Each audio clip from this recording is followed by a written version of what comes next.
blind player comparison. So kind of set this thing up, give the background for everybody out there listening and watching here. When it comes to this, it's going to be a debate style type of segment here. I know the answer, so I unfortunately don't get to debate this one, but I'm going to give you guys player A, player B, and they're both going to be wide receivers. You get to know their final college stats, their final season that they played college, the stats for that, as well as some player profile type of things that you would see coming from like a combine, and some of those types of things there as well. And so the thing that you have to determine is what player are you drafting on draft day if you're a GM. And I'll go a step further than that and kind of give you guys a hint. Both of these guys are graded out at a first round pick. Both of them were drafted as a first round pick. They are some historic players here. These are actual guys. And furthermore, both of them went on to have Hall of Fame careers. So you know that you're drafting a guy in the first round. You know that you're drafting a Hall of Famer. You know that you are drafting a guy that is going to play 10 plus years for at the wide receiver position. So those are kind of be all the hints that I give you here before we start getting into this. So let's go ahead and play this one here. Who are you drafting? You're the NFL GM, and these are how the stats shake out there. The first player, his final year in college, came from an FCS school, 96 receptions, 1,820 receiving yards, 26 touchdowns. As far as the player profile goes, had a 40 speed of 4.25 seconds, a breakout age of 20.6 years old, a college dominator rating of 52.2%, stands at 6 foot 4 inches and weighs in at 210 pounds. So that's player one. Player two, final year stats, he played for an FCS school as well, 112 receptions, 1,845 yards, 27 touchdowns. Had a 40 speed of 4.59, a college breakout age of 20.9, a college dominator of 45.2, stands at 6 foot 2 inches tall and 200 pounds. So, guys, who are you taking? Break it down.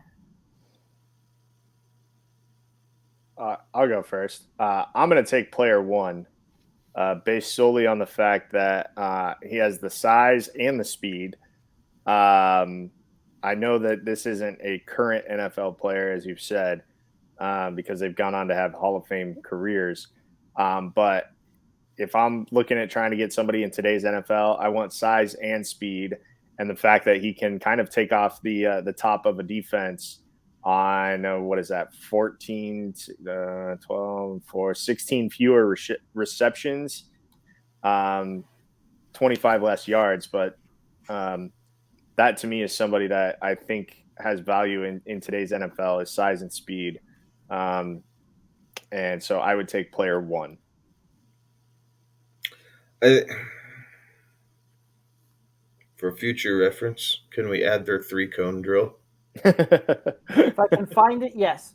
Well, and the only reason I'm asking is I'd love to see what their agility rankings are because Player one was so I did have some stats on that was in the 100th percentile for agility ranking. Player two was in the like high 90s. I don't have the exact ones on there, but I do remember those types of things. For an agility one, player one ranked out higher as far as agility goes. hmm.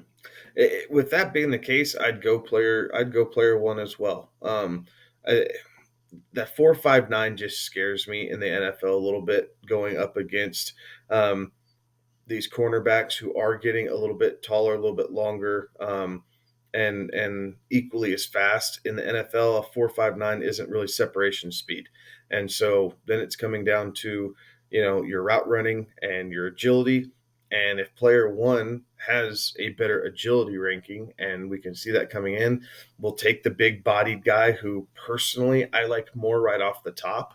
Um, Even though the NFL is kind of going towards a smaller type receiver, as we see Tyreek Hill, Jalen Waddle, um, Hunter Renfro, Brandon Cooks, some of these guys who can play outside and inside. Um, but I think I'd agree with Alex here. I think if I were on the clock, player one would be my choice. I like the fact that he's 2 inches taller, um, runs uh, runs a 40, a quarter second faster, and really seems to be able to create some separation. And the fact his dominator rankings, if you were, was a good 7 points higher throughout college, facing seemingly like competition. Alrighty. Do we have any guesses as to who player one and player two are? My guess for player one, I'm a little more iffy on player two. But to me, player one, I believe I'm going to go with Randy Moss. Okay. Any guesses for player two? Jerry Rice. Okay. Kevin, who are your guesses for player one, player two?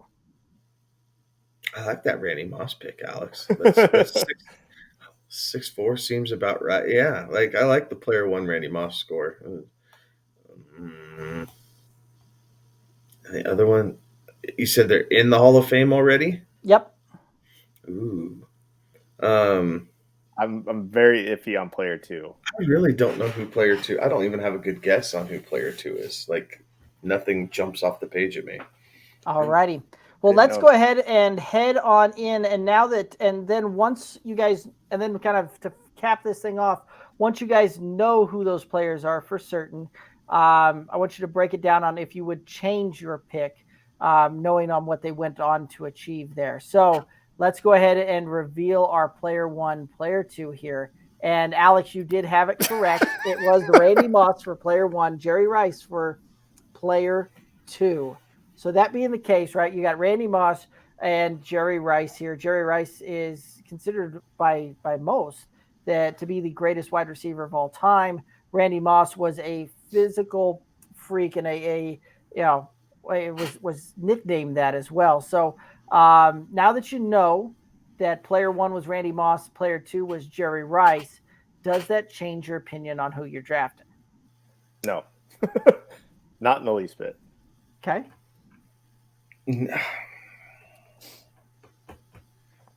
The only reason I say no is because Randy Moss did it, and he didn't have Joe Montana throwing him the football. That's Oh, he only and had then Tom Brady. Steve Young throwing him the football. Yeah, but for the prime of his career, he was stuck in Minnesota where he didn't have Jerry Rice or didn't have Joe Montana and Steve Young throwing him the football. Oh, but he still had Randall Cunningham and Dante Culpepper, who put up pretty good years there. That also being the case, I would actually argue that Randy Moss's prime was when he was in New England. Ooh, debate for another day. That could be a debate for another day. I I don't know that it changes my mind because I like those big X receivers, and Randy Moss was able to play the big X and stretch a defense, and he was such a red zone threat.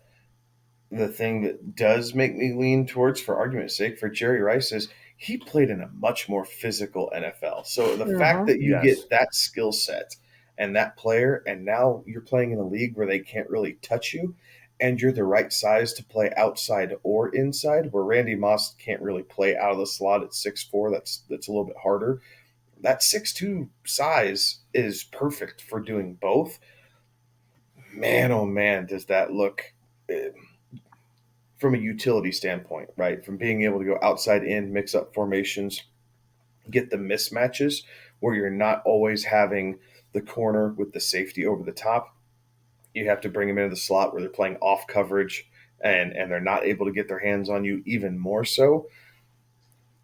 I man, Doesn't it, I would doesn't I it would kind of not feel be like a current surprised. What's that? 49ers wide receiver? A little bit, doesn't it? Yeah, I mean, he's not taking snaps out of the backfield. I promise you that. Yes. But if you took Randy Moss, I would not shed one tear or lose an ounce of sleep over my consolation prize of Jerry Rice. Fair There enough. you go. How about that?